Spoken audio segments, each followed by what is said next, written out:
திருச்சிற்றம்பலம்.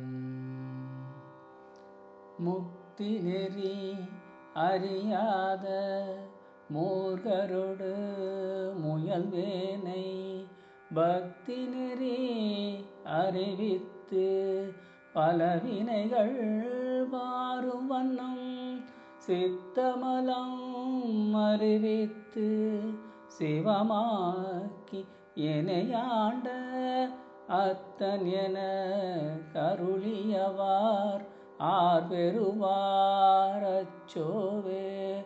அத்தன் என கருளியவார் ஆர் பெறுவார் அச்சோவே. அத்தன் என கருளியவார் ஆர் பெறுவார் அச்சோவே. அத்தன் என கருளியவார் ஆர் பெறுவார் அச்சோவே.